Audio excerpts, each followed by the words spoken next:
Hello everybody, and welcome to History Bite number 54, dated September 25th, 2020. I'm Walter, your mobile historian and blue-collar scholar. This History Bite is entitled, Abolishing the Police is Not the Answer. In my time in studying history, law, and politics, I have learned that extreme solutions, regardless of what the problem is, rarely are solutions at all.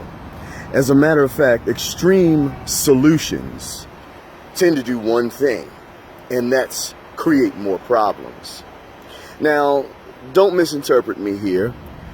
I am far from being out of the loop or unaware of what's going on in our society with respect to police brutality.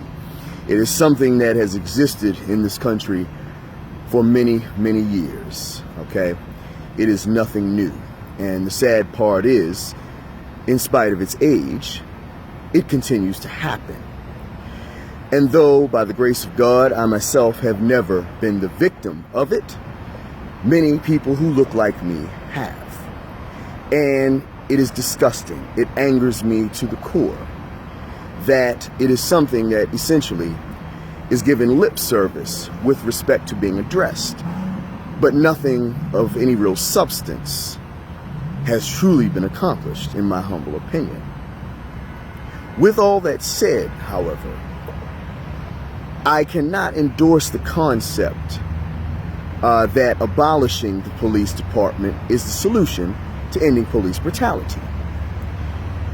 Like I said, with most problems, if not all problems, extreme solutions only tend to bring about more problems.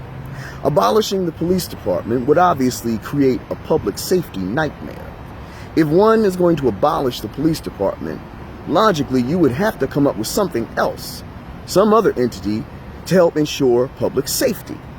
Otherwise, crime will become a regular way of life if it isn't already that. And in jurisdictions where crime is already out of control, I don't even need to go further with that. But my point here is that institutional reform of the police department is what is needed.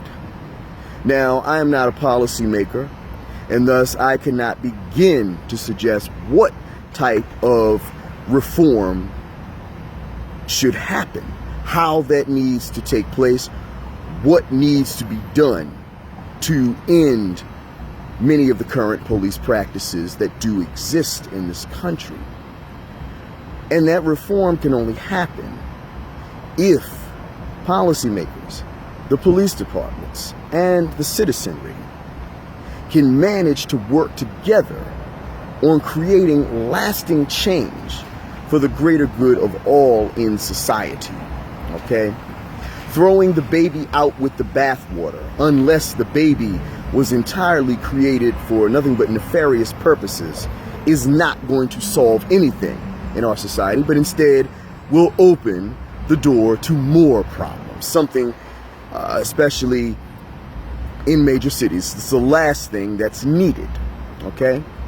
So, my humble opinion on the matter, okay, though my opinion is one out of hundreds of millions of people, is that what is needed is strong reform of our police departments, okay? Not their abolition. Police, without question, serve a very vital role in our society and help ensure public safety and good order. I don't want to think of a society without police. I don't know how you all feel about the matter, but I certainly would not feel safe, okay? But that is just my personal opinion, okay? But I think we can all agree on the simple fact that reform is needed. And as for abolition, as I'll reiterate, I am 100% against such a concept. And the interesting thing about many people who support abolition of the police departments is that they don't have any other suggestions with respect to how to ensure public safety. They don't even suggest that self-defense laws should be, increased with their abilities, okay?